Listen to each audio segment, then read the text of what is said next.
आज या ठिकाणी श्रीकृष्ण मंदिराचा रौप्य महोत्सवी सोहळा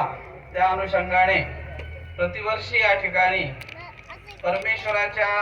भक्ती साधनेचं नामाचं गुणानुमोदन या ठिकाणी होत असते।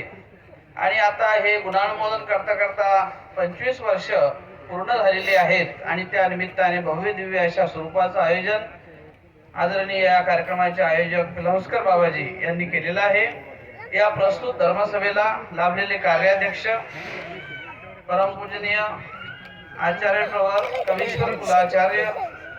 गणाश येथील श्री बाबाजी, त्याचप्रमाणे या ठिकाणी उपस्थित अखिल भारतीय महानुभाव परिषद अध्यक्ष कवीश्वर कुलाचार्य अमरावती येथील श्री बाबाजी, परिमंडल्य कुलाचार्य परमपूजनीय प्रातस्मरणीय आचार्य प्रवर श्री बाबाजी, आचार्य प्रवर कवीश्वर कुलाचार्य फलटण निवासी श्री बाबाजी, प्रामुख्याने या 7 दिवसामध्ये 5 दिवसामध्ये ज्यांचं निरूपण या ठिकाणी संपन्न झालं, त्या निरूपणातून सह्याद्री वर्णन ग्रंथ या ग्रंथाचे कर्ते आचार्य श्री रवळोव्यास हे एक उपाध्य कुल परंपरेतीलच ज्या उपाध्य गादीवर हिरायसा आणि हिरायसांचे असलेले शिष्य रवळोव्यासांनी या संप्रदायासाठी अत्यंत रहस्यरूप असं महत्त्वपूर्ण कार्य की ज्या सांकेतिक लिपी आणि त्याचबरोबर या ठिकाणी असलेलं अनेक प्रकारचे मार्गदर्शन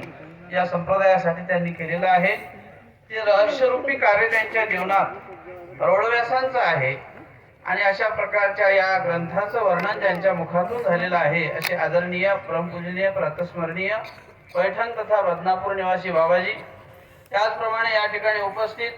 परमपूजनीय प्रातस्मरणीय आचार्य प्रवर सातारकर बाबाजी,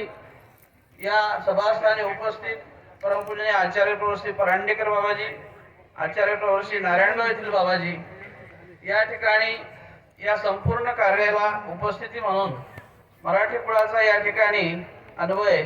व्याख्या त्यांनी दिलेला आहे। खरोखरच या मराठी गादीची परंपरा, या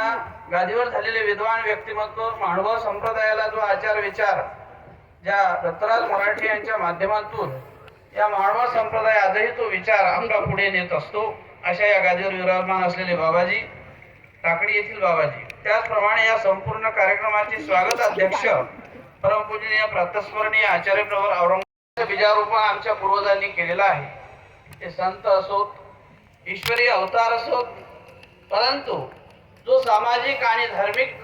एकात्मतेतून जो संदेश एक दिला जात असतो तो आत्मोद्धार प्रक्रियेचा संदेश आहे। कारण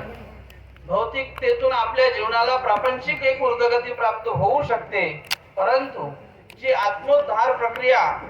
महाराज स्वामी श्री चक्रधर महाराजांनी किंवा एक परमेश्वरीय विचार असतो, तो विचार जोपर्यंत तुम्ही आत्मसात करणार नाही तोपर्यंत आत्मिक प्रक्रिया म्हणजे आत्मोद्धाराचं कार्य, आत्म उन्नतीचं कार्य आपल्या जीवनामध्ये होऊ शकत नाही। यासाठी या भूमीवरती संतांच्या विचाराची गरज आहे, परमेश्वराच्या आध्यात्मिक असलेल्या एक विचारधारेची गरज आहे। आणि म्हणून अनेक विचारधारा या महाराष्ट्र भूमीमध्ये नव्हे भारतभरामध्ये उदयाला आलेले आहेत। अनेकांनी आपापले विचार प्रतिपादन केलेले आहेत, परंतु जेव्हा माणसाच्या बुद्धीतून एखाद्याच्या विचाराची निर्मिती होत असते तो विचार कधीतरी क्षणिक असतो, कुठेतरी खंडणारा असतो। जीवाला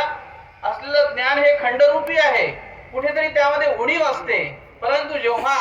एखाद्या शक्ती आणि सामर्थ्याने परिपूर्ण असलेलं कार्य एखाद्या ईश्वरीय अवताराच्या मुखातून परमेश्वराच्या विचारधारेतून समाजाप्रती जेव्हा ते व्यक्त होत असते तो विचार कधीही न खंडणारा असतो, कधीही न विझणारा असतो। आणि म्हणून तुम्ही आम्ही एका गुंफणीमध्ये गुंफलेले आहोत। या भारतभूमीवरती अनेक प्रकारची विविधता आहे, पण त्या विविधतेला जेव्हा संयमितता या जीवनामध्ये आपल्याला प्राप्त होत असते त्यासाठी कुठेतरी एक आध्यात्मिक संस्कार असतो, तो आई वडिलांकडून आपल्याकडे येतो, आपल्या पूर्वजांकडून येतो, पण त्यासाठी मूळ आहे अध्यात्म। अध्यात्मातून या संस्काराची जडणघडण आहे।